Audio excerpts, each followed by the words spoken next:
Une ombre, épaisse et lourde, s'infiltrait à travers les cils baissés de Jules, se posant sur son petit visage. Le garçon de 6 ans n'était pas simplement triste en rentrant de la crèche, il semblait complètement abattu, ses yeux d'habitude espiègles étaient éteints. « Qu'est-ce qui te tracasse, mon petit ?» a chuchoté Manon, s'accroupissant devant lui, cherchant désespérément une étincelle dans les pupilles de son fils. « Nathalie t'a encore fait du mal ? Maman, je ne veux pas de ces bisous, elle me colle comme du lierre, a soufflé Jules, sa voix à peine audible. Un doux sourire a étiré les lèvres de Manon. D'une caresse tendre, elle a passé la main dans les boucles dorées de son fils, les ébouriffant. « Mon petit briseur de cœur, à 6 ans les filles sont déjà folles de toi. » Les doigts de Manon ont glissé sur l'écran de son communicateur composant le numéro d'Aurélie, la mère de Chloé.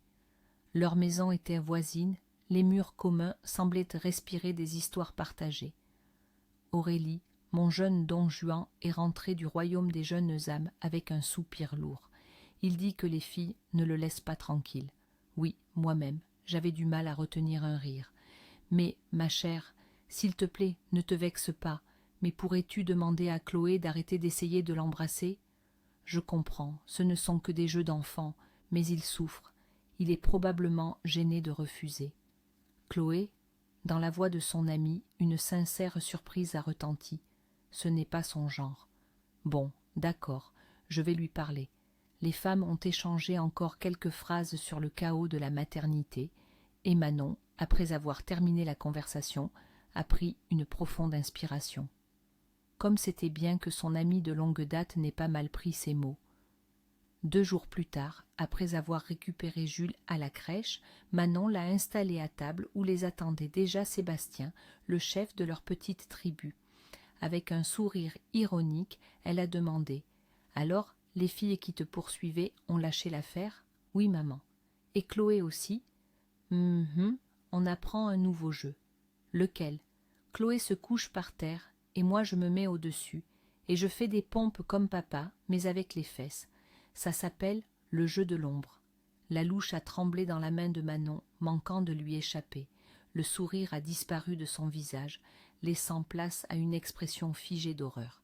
Elle a tourné son regard vers Sébastien, stupéfait, et a difficilement avalé la boule qui s'était nouée dans sa gorge. « Qui vous a montré ce jeu ?» Chloé. Le reste du dîner s'est déroulé dans un silence pesant. Quand Jules est parti dans sa chambre pour se plonger dans le monde des jouets, Manon a murmuré, bougeant à peine les lèvres. « Mais qu'est-ce qu'ils sont en train de faire comme jeu ? Écoute, on ne peut pas laisser ça comme ça. Il faut qu'on lui explique que ce jeu, c'est mal. » Et pourtant, elles avaient l'air d'une famille si exemplaire. « Tu parles des parents de Chloé ? C'est horrible, bien sûr. Marc est quelqu'un d'honnête, et sa femme aussi. Mais tu es sûr que ce n'est pas Jules qui a commencé ?» Manon a fusillé son mari du regard. « Sébastien, non. On l'a bien vu tout de suite. Quand il est entré dans notre chambre la nuit, il n'a rien compris. Qu'est-ce qu'on doit faire ? Il va commencer à demander. Pourquoi on ne peut pas ? Pourquoi ce jeu est mauvais ? Bon, je vais aller le voir. Et avant de dormir, on en parlera tous ensemble. » La femme est entrée dans la chambre d'enfant, a cherché son pyjama dans l'armoire et l'a tendu à son fils. « Jules, c'est bientôt l'heure de dormir, allons nous changer. » Le garçon a baissé son pantalon et Manon a vu sur ses jambes maigres 2 énormes bleus violacés. « D'où ça vient ?» J'ai poussé Chloé et elle m'a poussé. Je suis tombée sur les cubes. « Maman, je ne veux pas l'embrasser. » Et l'éducatrice, où était-elle ? Elle n'était pas là, elle est partie. Manon a regardé l'horloge. Presque 9 heures. Demain, elle allait absolument parler à l'éducatrice. On ne pouvait pas laisser ça impuni. Madame Geneviève, après avoir entendu le récit de Manon, a haussé les sourcils d'étonnement. Ça ne s'est pas produit. Chloé est une petite fille formidable, et Jules aussi. Pour jouer à ça, ce sont encore de tout petits, ils ne savent même pas ce que c'est. Demandez à Nathalie, peut-être que c'est arrivé pendant son service. Manon a hoché la tête, a embrassé son fils sur le sommet du crâne, et s'est empressée de partir. Le soir, en allant chercher Jules, elle s'est approchée de l'éducatrice du soir. « Nathalie, mon fils me parle de jeux étranges. C'est même gênant d'en parler. Un garçon se couche sur une fille, comme s'il faisait des choses d'adulte. Vous n'avez rien remarqué ? Quel cauchemar! Non, chez nous on n'apprend pas ce genre de jeu. Je suis toujours près d'eux, et si j'avais remarqué ça, Jules ne pourrait pas l'avoir inventé. Peut-être qu'il a vu ça à la télévision. Il y a bien des scènes un peu chaudes dans les films. La femme parlait avec tant de conviction que le doute s'est immiscé dans le cœur de Manon. Peut-être qu'il a vraiment tout inventé. Très bien, merci. Si vous remarquez quelque chose de ce genre, dites-le moi, d'accord? J'en parlerai avec lui. Bien sûr, a crié Nathalie avec chaleur, a encore une fois secoué la tête et s'est dirigée vers les enfants. Manon ne savait pas quoi penser. Elle a décidé de surveiller son fils. Chaque jour, en posant la question « Qu'est-ce que vous avez fait à la crèche ?» elle retenait son souffle en attendant la réponse. Elle recevait des réponses banales et innocentes. Ils ont dessiné, ils ont sauté, Noah a apporté de la maison une super voiture. Elle soufflait de soulagement, se persuadant que cette horrible histoire était terminée, jusqu'à ce que ça soit la tempête dans le groupe de discussion des parents.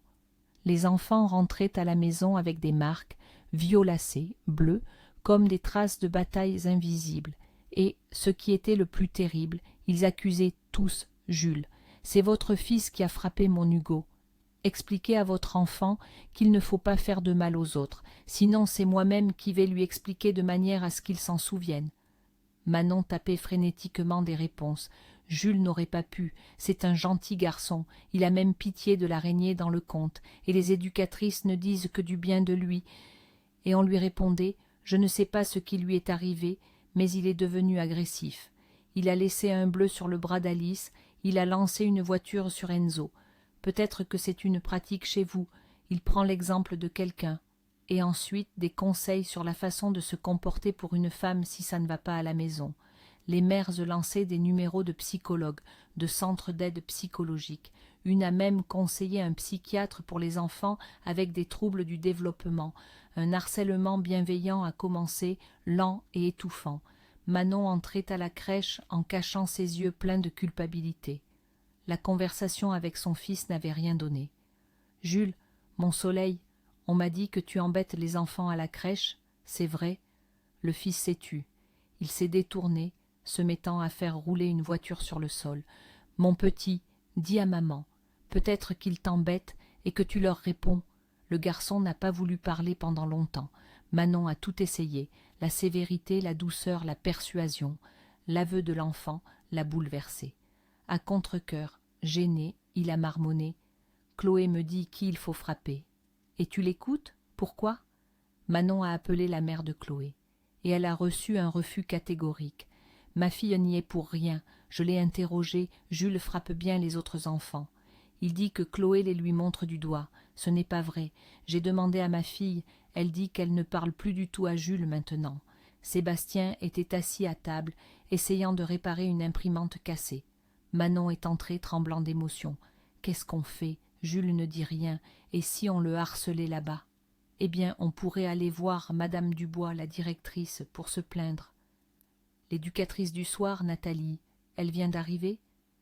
Oui, elle n'est là que depuis un mois. Je vais plutôt parler à Madame Geneviève, peut-être qu'elle me dira quelque chose d'utile. Entendant la question, la vieille dame a réfléchi. Oui, Jules a vraiment changé. Il est devenu plus renfermé, il parle peu avec les enfants. Hier, je l'ai séparé de Hugo. Il se donnait des coups de pied. Tout a commencé à cause d'un jouet. À votre place, j'irai voir un psychologue. Beaucoup de parents se plaignent de Jules. Son mari a trouvé Manon en larmes. Pourquoi a-t-il changé? Tout allait bien pourtant. Manon, tu sais, peut-être qu'il n'est pas coupable. Il faudrait voir ce qui se passe dans le groupe. On ne nous laissera pas entrer là-bas. Mais on peut lui donner un dictaphone. Manon a tressailli. Comment? On le cache dans son Tommy préféré, son lapin, et on lui donne. Je vais chercher sur le net quel modèle il faut. La femme s'est assise dans la cuisine, la tête appuyée sur la main. Comment était-ce arrivé que son fils, gentil, sensible, affectueux comme un lapereau, se mette à faire du mal aux autres enfants? Qui lui a appris? Et peut-être qu'il développe une maladie. Apparemment, ce sont les premiers symptômes de la schizophrénie. Oh mon Dieu, pourvu que ce ne soit pas ça, et peut-être qu'il manque d'attention, ou peut-être qu'il se défend juste aimant à propos de Chloé. Son mari l'a tiré de ses pensées amères. « C'est bon, je pars, Je reviens dans 1 heure et demie environ. Prépare Tommy en attendant. » Le fils s'est endormi et Manon a délicatement pris sur le lit sa peluche préférée. Elle a décousu le dos, a mis le dictaphone que son mari avait apporté à l'intérieur.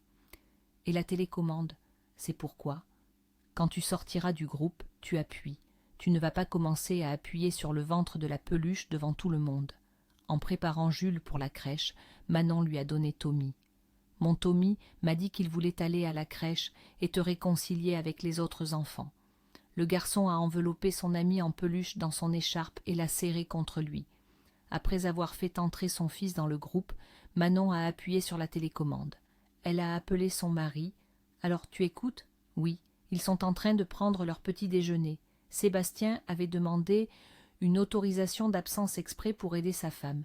Il était assis devant son ordinateur, jouait aux jeux vidéo de char, tout en écoutant tout ce qui se passait dans le groupe. Les jeux, les préparatifs pour la promenade, rien de particulier. Mais ensuite, la deuxième éducatrice est arrivée. Sébastien l'a reconnue, à sa voix aiguë et désagréable. « Alors, c'est quoi ce bazar ? À qui est ce lapin qui traîne ici ? » ?»« C'est le mien, » a répondu Jules. « Je vous ai dit de ne pas ramener de jouets de la maison. Et si ton lapin a des puces, on rasera la tête de toutes les filles et on leur mettra du poison qui pue sur la tête.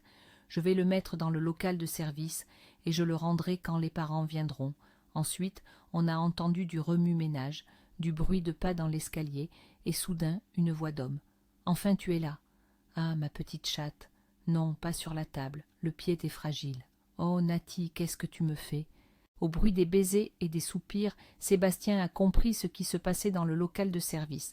Il a appelé sa femme. Là, l'éducatrice et un homme s'adonnent à leur petit plaisir. Directement dans le groupe ? Non, ils sont allés dans le local de service. Ils s'éclatent, on entend tout, même à travers le lapin. Mais il vaudrait mieux que la bête soit restée dans le groupe. Elle a dit qu'elle le rendrait quand les parents viendraient. Manon a eu une idée. « Sébastien, je vais l'appeler tout de suite, je vais dire que j'arrive bientôt, et ensuite je vais traîner. Toi, continue d'écouter. » Son mari a marmonné qu'il avait rêvé pendant 100 ans d'écouter ce genre de saleté, et a raccroché. Sébastien a écouté leur joyeux ébat. La voix de l'éducatrice a retenti. « Stop, Marc, mon téléphone sonne. » Apparemment, elle a décroché. On a entendu un « allô » essoufflé. « Vous venez plus tôt, dans 1 demi-heure ? » ?»« Oui, on vous attend. »« Non, tout va bien, je portais juste un plateau lourd, j'étais fatigué. » Sébastien a ricané. « Ah, les beaux plateaux !» L'éducatrice s'est tue 1 seconde, puis sa voix déçue a retenti. « C'est bon, Marc, il faut que j'y aille. »« Mais j'ai pas encore fini.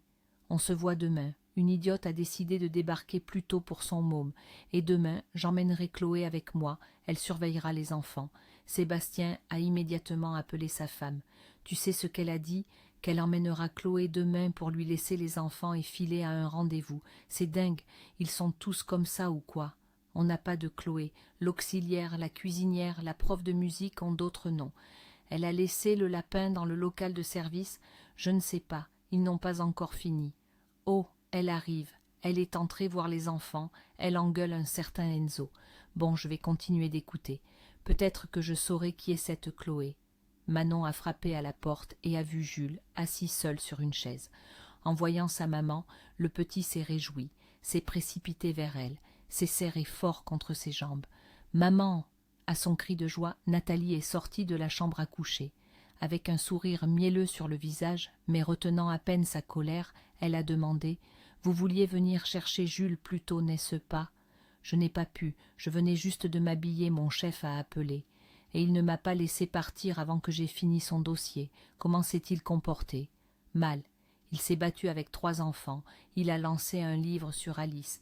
Il faut que vous vous occupiez de votre enfant, a dit la dame d'un ton réprobateur, laissant entendre l'irresponsabilité de Manon. Manon s'est mordu la lèvre. Oui, nous cherchons déjà un psychologue.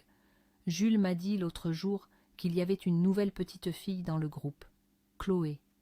La femme a semblé embarrassée. Ce n'est pas dans le groupe, c'est ma fille. Ils ont des problèmes avec la garderie à son école, je l'emmène avec moi. Manon s'est retenue de dire en face à la femme ce qu'elle savait. En pressant Jules, elle s'est dépêchée de rentrer à la maison et, après avoir mis des dessins animés pour son fils, s'est assise à côté de son mari. Tu imagines, c'est sa fille. Pas étonnant qu'elle connaisse ce genre de choses. Et elle a dû comprendre que ces jeux venaient de sa fille, mais au lieu d'avouer « Demain, j'irai voir madame Dubois ». Avouer, tu rigoles, je me demande si elle va emmener sa fille demain. Si elle l'emmène, c'est qu'elle n'a vraiment aucune conscience. Allongée dans son lit, Manon répétait son discours. Comment elle raconterait tout à madame Dubois, stupéfaite, comment elles écouteraient l'enregistrement ensemble. Bien sûr, Nathalie serait licenciée après ça, et on les obligerait à s'excuser. Manon, comme si elle y était, s'imaginait le visage effrayé et honteux de Nathalie. Après ça, cette détraquée ne serait acceptée dans aucune crèche, mais ça ne s'est pas passé comme ça. Au début, madame Dubois a écouté attentivement, et ensuite, quand on est arrivé au jeu d'enfants étranges, elle a reniflé avec indignation. « Mais qu'est-ce que vous racontez? Ça ne peut absolument pas exister dans la vie, qu'une éducatrice abandonne les enfants pour aller faire des cochonneries. Nathalie est une éducatrice de première catégorie, elle a 7 ans d'expérience. Mais elle est là depuis peu. Et alors, la personne a démissionné de son poste précédent, elle est venue chez nous. Vous savez bien, avec nos salaires, c'est une chance de trouver un bon professionnel. Mais j'ai un enregistrement, comme quoi elle va dans le local de service. Il y a des bruits pareils, écoutez. » La femme a jeté un regard réprobateur à Manon. « Et vous savez qu'un enregistrement audio sans consentement est illégal? Qu'est-ce que vous agitez votre appareil là? Si vous n'êtes pas satisfaite de la façon dont fonctionne notre crèche, vous pouvez retirer vos documents. J'ai 17 personnes qui attendent une place. » Manon regardait la dame, désemparée. Pourquoi était-elle si indifférente? Mais comment? Vous n'allez même pas écouter. Vous êtes la directrice, c'est votre droit et votre devoir de savoir quel genre de personnes restent avec les enfants. Ne me dites pas ce que je dois faire. Et votre enregistrement, comment savoir où vous l'avez fait? Partez, nous n'aurons pas de conversation utile, vous et moi. Et si vous décidez de nous quitter, je ne vous retiens pas. Manon s'est enfuie du bâtiment, incapable de cacher ses émotions. La grossièreté, l'insolence et le mépris de cette vieille femme indifférente l'avaient déstabilisée. Mais comment était-ce possible? En larmes, elle a appelé son mari. « Sébastien, c'est horrible. » Elle la couvre. Elle dit « Si ça ne vous plaît pas, partez de la crèche. » Je tremble encore en pensant à ces mots. « Calme-toi. On va trouver quelque chose. » Au conseil de famille, ils ont décidé prendre Jules à la maison pendant 2 semaines. Leur fils a semblé se détendre. Il est redevenu souriant, son regard inquiet a disparu. En voyant comme il était heureux de ne pas aller à la crèche, le cœur de sa mère se brisait. « Sébastien, qu'est-ce qu'on doit faire? Le retirer de la crèche mais le travail, une crèche privée, on ne peut pas se le permettre, et je ne peux pas quitter mon travail. » Son mari fronçait les sourcils, jouant avec son briquet.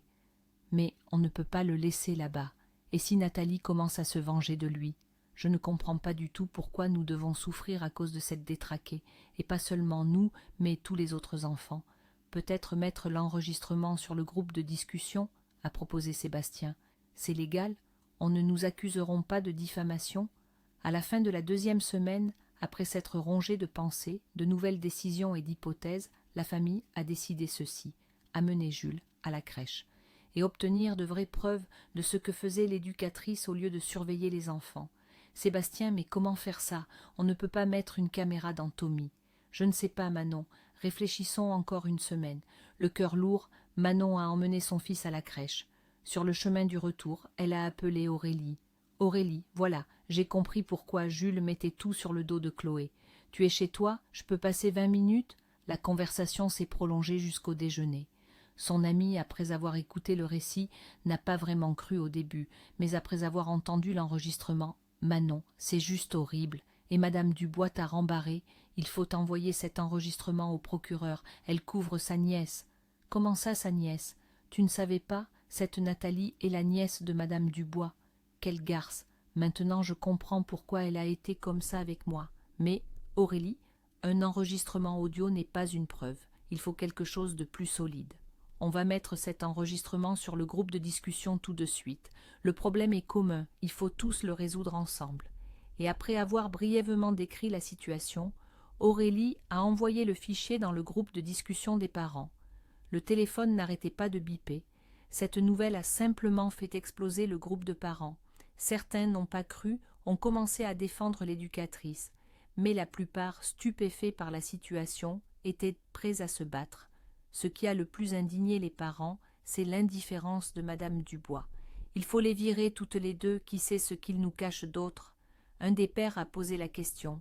Et comment on obtient les preuves? Il faut installer une caméra. Dans le local de service aussi. Mais comment on va entrer là-dedans? Et le silence, jusqu'à ce qu'un des parents propose, pas forcément dans le local de service, dans le couloir, pour que la caméra regarde la porte. Ils entreront, et ce sera clair. Des messages ont fusé dans le groupe. Qui sait ce qu'il y a là-bas? Soit là où on prépare et on stocke la nourriture, soit la buanderie. Sûrement la buanderie.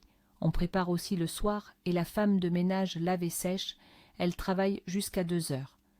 Et il faut mettre une caméra dans le groupe aussi. Comment y entrer sans se faire remarquer? Écoutez, ils vont en promenade, il n'y a personne dans le groupe. Que ceux qui peuvent viennent à ce moment-là et l'installent, et mieux vaut être 2 pour qu'un fasse le guet. Bon plan, donc il faut 2 caméras, on cotise combien? Manon se sentait au centre de l'attention. Pas qu'elle apprécie ça. Bien sûr, on l'a félicitée. Sans vous, personne n'aurait su l'horreur qui se passait dans le groupe. Mais elle aurait préféré que tout ça n'arrive pas. 3 jours plus tard, les caméras étaient achetées. 2 pères les ont installées dans le groupe, cachées dans la tringle à rideaux. Dans le couloir, ils l'ont installée en récupérant les derniers enfants. Une des mamans a distrait le gardien en engageant une conversation ennuyeuse sur les mesures de sécurité. Le père de Chloé, responsable d'une société de sécurité privée, a connecté les 2 caméras à un flux en direct avec enregistrement. La première moitié de la journée, tout s'est bien passé. Pendant la sieste, les éducatrices se sont relayées. Ils se sont réveillés et semblaient s'être calmés, de peur de mettre Nathalie en colère. Un garçon d'environ 12 ans est entré dans le groupe, tenant par la main une petite fille au ruban blanc. « Maman, c'est bon, j'y vais. Chloé a sali sa veste, je te jure, c'est pas de ma faute.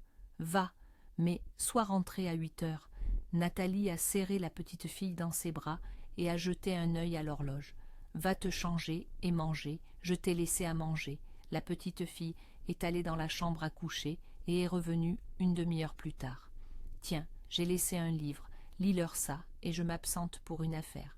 Bon, les enfants, vous écoutez tous Chloé.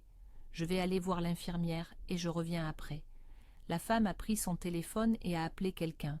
Quand elle est sortie, les enfants se sont calmés. Les premières minutes, Chloé a fait comme maman avait dit. Puis elle a jeté un coup d'œil sur le palier et, en revenant, a posé le livre. Elle s'est approchée de Jules et a commencé à jouer. « Vous obéissez tous à mon fiancé. Je suis la reine et il est votre roi. Et toi, pourquoi tu t'es levé? Jules, prends-lui son bracelet. Il est à moi maintenant. » Manon a senti une boule se former dans sa gorge, en voyant son fils obéir docilement à tout ce que la gamine lui ordonnait. Jules s'est approché d'Alice, celle-ci a donné le bracelet sans discuter. Et celui-là, la reine, a désigné un garçon aux cheveux noirs en short bleu. « Il ne me plaît pas. Frappe-le. » Jules est resté immobile. « Frappe-le, j'ordonne. » Et elle a donné une claque derrière la tête de Jules. Celui-ci est allé, comme un zombie, et a poussé un garçon tout à fait innocent. Le groupe de discussion explosait de messages. Les parents, ne se retenant pas, insultés. Manon tapait sur son téléphone, les mains tremblantes. « Sébastien, je ne peux plus. Je vais le chercher tout de suite. »« Ne fais pas ça, j'y serai dans 2 minutes. » La fille de l'éducatrice, les jambes croisées, a fait signe à Jules de s'approcher. « Maintenant, on va dans la chambre à coucher pour jouer au jeu de l'ombre. Tu l'as mérité. Allez, embrasse-moi sur la joue pour que tout le monde voie. » Manon priait pour que son mari arrive avant cette horreur que Chloé avait prévue. Et il est arrivé à temps. Sébastien a fait irruption dans la salle de classe, a pris Jules dans ses bras et l'a emporté hors de la pièce.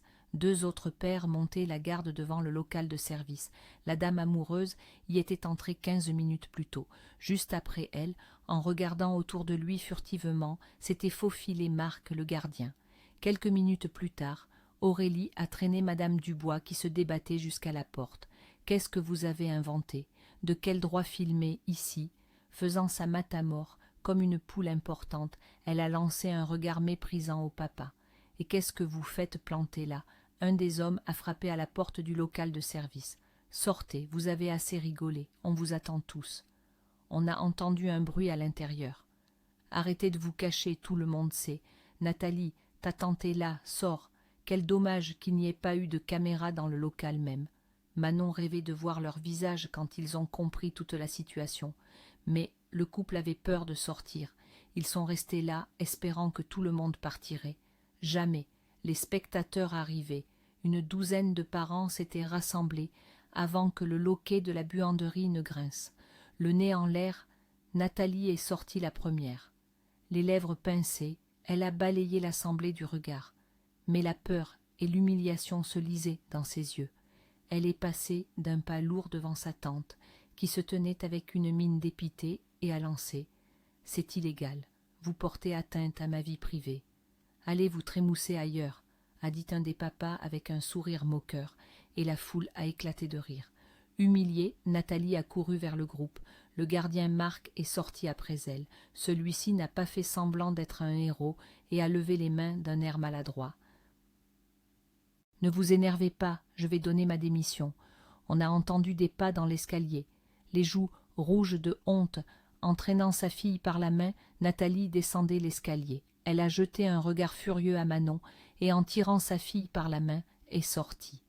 Honteuse, Madame Dubois se justifiait péniblement. « Je ne savais pas. Ah, quelle horreur, et vous êtes si courageux. Mais comment a-t-elle osé faire ça ?» Manon l'a interrompue. « Vous saviez tout, n'essayez pas de vous justifier. Demain, nous allons au ministère de l'Éducation et nous parlerons de vous et de votre nièce. » L'horreur s'est figée dans les yeux de la vieille femme. Elle bafouillait toutes sortes de « Pardonnez-moi, je vais réparer ma faute, vraiment, vous n'avez pas pitié de moi. » Pas de pitié, a coupé court Sébastien. Allons-y, qu'est-ce qu'il y a à lui dire? Les deux parentes ont démissionné le lendemain matin, mais ça ne les a pas sauvées. Manon n'a pas posé trop de questions, mais l'enquêteur a dit de lui-même « Elles n'iront pas en prison, mais elles recevront certainement une sanction administrative, et on leur retirera leur agrément pour qu'elles ne puissent plus travailler avec des enfants. » Madame Dubois pleurait, jurait qu'elle ne savait rien, mais il s'est avéré qu'elle savait, et qu'elle fermait les yeux sur les agissements de sa nièce. Le gardien Marc a avoué. Manon a emmené son fils chez un psychologue, mais ce n'est pas ça qui l'a aidé. Quand Jules a appris que Chloé et Nathalie ne reviendraient plus jamais dans le groupe, le garçon est redevenu comme avant. Si l'histoire vous a plu, n'hésitez pas à laisser un pouce bleu, à vous abonner à la chaîne et à laisser un commentaire. Pour nous, c'est très important.